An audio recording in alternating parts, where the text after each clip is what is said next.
Itangazo ryihutirwa rireba Abanyarwanda mwese mutuye mu gihugu cy'u Rwanda. Iri tangazo mwese rirabareba. Itangazo ni irya NIDA, ikigo cy'igihugu gishinzwe indangamuntu. NIDA yatangaje ko haje indangamuntu koranabuhanga. Iyi ndangamuntu yemerewe umunyarwanda wese utuye mu gihugu cy'u Rwanda ndetse n'umunyamahanga utuye mu gihugu cy'u Rwanda ndetse n'impunzi. Bivuze ngo iyi ndangamuntu abantu bose barayemerewe. Umuyobozi mukuru wa NIDA Mukesha Josephine yabigarutseho kuri uyu wa kane tariki ya 7 Kanama umwaka wa 2025. Yabigarutseho ku mugaragaro abisobanura, ariko nanjye reka mbasobanurire byinshi ku ndangamuntu, indangamuntu nshyashya. Ariko kugira ngo tubisobanure, kora subscribe, ufungura inzogera kugira ngo uzajye ubasha kubona amakuru mu gihugu cy'u Rwanda. Ewe wakoze subscribe uruwa gaciro, ibyo tugezeho niwe tubikesha, nawe utarayikora aribwo bwa mbere ugeze kuno muyoboro, kora subscribe. Nge mugiye kubana mwana makuru nitwa Kidasamura urw'inkorogoto bakora rugakonkoma. Ubwo amakuru yacu tugiye kuyakomereza mu gihugu cy'u Rwanda. Ikigo gishinzwe indangamuntu NIDA cyatangaje yuko hagiye kuza indangamuntu koranabuhanga. Bivuze ni indangamuntu zishyashya zasohotse, ndaza kubabwira icyo bisaba, babwire se iyi ndangamuntu ikorite bigenda bite. No kuvuga ngo iyi ndangamuntu koranabuhanga yemerewe umunyarwanda wese utuye mu gihugu cy'u Rwanda, yemerewe n'umunyamahanga, yewe n'impunzi bose bari mu gihugu cy'u Rwanda. Iyi ndangamuntu barayemerewe kugira ngo babone service mu buryo bwihuse kandi mu buryo bubangutse. Bivuze ngo rero umuyobozi mukuru wa NIDA Mukesha Josephine yabigarutseho ku mugaragaro ku itariki 7 umwaka wa 2025, abivugaho ndetse atangaza n'icyo izi ndangamuntu zizaza zikora. Ese zunganizi twari dufite zizakurwaho? Oya, ahubwo ikintu bisobanuye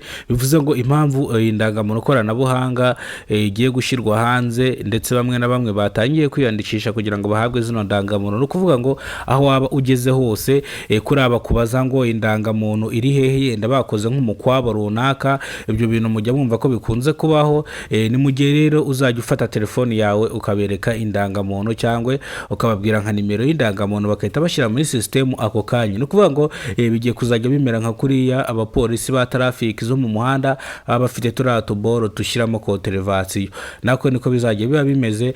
Bazajya bakureba yuko ufite indangamuntu bakoresheje nyine ikoranabuhanga, bitewe nuko nyine besitaye iryo koranabuhanga. Bisobanuye yuko rero abaturage babyakiranye yombi, bitewe nuko bamwe usanga barataye indangamuntu kujya kubona izindi bikabagora. Ariko bivuze ngo rero iyi ndangamuntu yaje ari ikindi cyangwa iyi ndangamuntu yaje ari ikirangirire. Bivuze ko rero bamwe na bamwe batangiye kwiyandikisha. Ubwo ni ukuvuga ngo ikigo cy'igihugu gishinzwe indangamuntu NIDA cyabigarutseho cyangwa kirongera kubibutsa yuko izi serivisi rwose mu bigo bishinzwe indangamuntu rwose birahari rwose, ntimugire ikibazo, mwihutire kuza. Nanone twongera kwibutsa abantu mwese mushaka guhinduza amazina ku ndangamuntu zanyu, baba baranditseho amazina nabi, icyo biragusaba kujya ku kabindi cyangwa ukajya ku irembo, ukababwira ikibazo wagize bakagufasha, bakakohereza aho bagomba kugufasha. Bivuze yuko rero umuntu wese ushaka guhinduza indangamuntu cyangwa umuntu wese ushaka guhinduza ifoto iri ku indangamuntu, guhinduza izina, mwese muhawe ikaze kuri NIDA. Rero mwese munyarukireyo kugira ngo mubashe guhabwa service zose mukeneye. Bivuze ko rero hari umunyarwanda bigarutse avuga ati rwose iyi ndangamuntu nisohoka bizaba ari iby'agaciro cyane. Bivuze ko babangamiye no kujya bagenda batwawe indangamuntu. Uzaseka ibyangombwa sha, uzabura ubwenge usika ibyangombwa ngo bangamiye no gutwara indangamuntu. Ibyo se babirya hehe? Okay, indangamuntu buriya ni ikintu ugomba kugendana cyangwa ni ikarita ugomba kugendana kugira ngo buri indangamuntu nigaragaza ko uri umunyarwanda. Kubera ko nta ndangamuntu ufite se bamenya urinde, uri umunyarwanda se, uri umurundi se, uri umukongomani se, uri umunyafakistani se, uri umukoreya se, uri muri Afurika y'Epfo se, nyine bakwibaza. Ariko ufite icyangombwa uhita babona ubwene igihugu bwawe kuri umunyarwanda, ukahita witahira kabisa. Nimba ari nk'ahantu wari wafatiwe mu mukwa wabo, niba ari nk'ahantu wari ugiye kwaka service ukahita witahira. Nyamwari muri kumwe mwana makuru nizwe n'Imana Emmanuel, abanze ku mazina ya Kidasamura. Ariko nimba ari bwo bwa mbere ugeze kuno muyoboro, ibuka gukora subscribe, ufungura inzogera kugira ngo uzajye ubasha I'm fine. If you would like to see me in other videos of Kidasamura, Rwanda TV, I may like to present myself before I say other things. Hi guys, my name is Kyubahiro Erite. I'm from the country Rwanda, and I like my country so much that it is even in Africa. So guys, I would like to ask you that I want you guys to like, subscribe in Kidasamura's Rwanda TV show, and make sure to hit that like button and notification bell.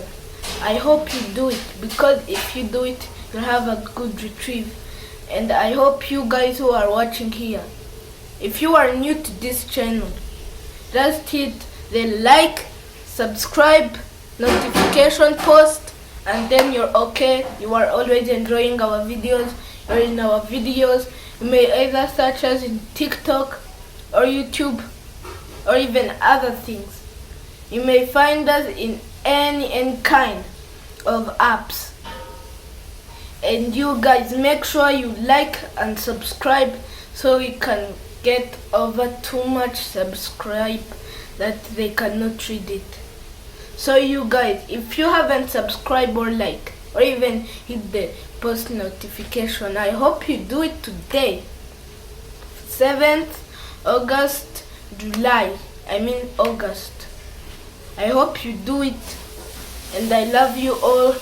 Ciao ciao.